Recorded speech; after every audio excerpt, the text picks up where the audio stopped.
Hello. Thank you for volunteering for me today. So this is station number 5. This is the monster tag slash zombie tag game. It is the exact same game.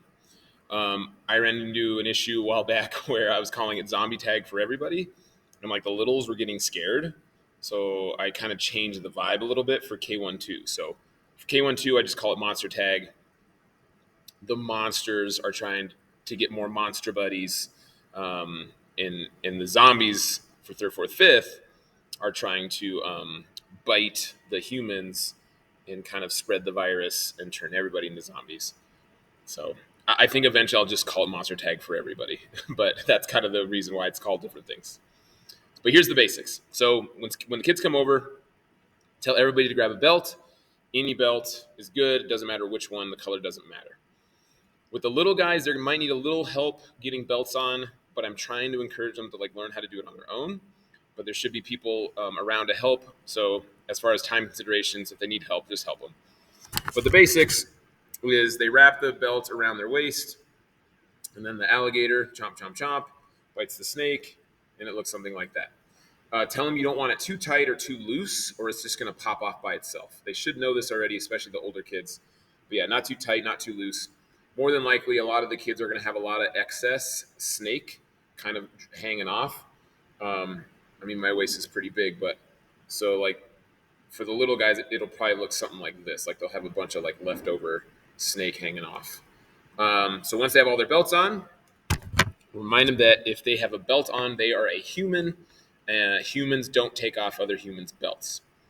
They'll spread out within the boundary line. Remind them that the goal of the game is to keep your belt on the entire game, but you can't leave the boundary. You can't take a rest. You can't do a timeout. This is a challenge to see who can survive the longest inside the boundary line and keep their belt on while they're at it. So one of the volunteers needs to start the first round as the starting monster. So that means you have no belt on. So anybody with no belt on is a monster. So for round 1, that's going to be one of the volunteers. So just a couple reminders, things that might come up. Kids cannot hold on to their belt. Once their belt is on, they have to just leave it. They can't really mess with it or touch it. That's going to alleviate problems where, if somebody's trying to take their belt off, they're holding it. Can't do that. If their belt falls off on accident, bummer, you're still a monster. If they go outside the boundary, they take their own belt off, they're a monster. They have to keep their belt on inside the boundary as long as possible. So eventually, it starts spreading, and if your belt comes off, you join the tagging team, and you're trying to take other kids' belts off, and then eventually you're going to have one last surviving human with their belt on. That is going to be the first place ribbon winner for round 1, so you can give that kid a blue ribbon, get it pinned on their chest, and then they're going to get set up for round 2. So for round 2, everybody gets a belt back on except the first place winner. Whoever that kid is going to be a starting monster for round 2. And the volunteer can be kind of a second starting monster for round 2. So you'll have the first place winner plus a volunteer starting monsters for round 2. Round 2 works the exact same way.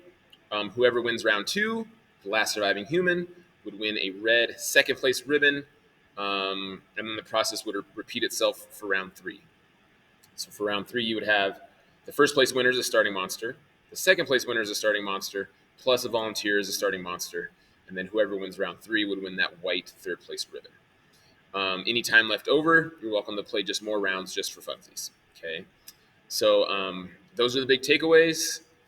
This game gets pretty intense.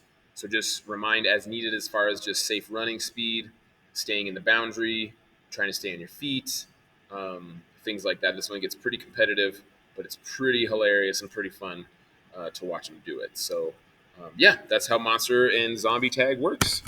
Thanks.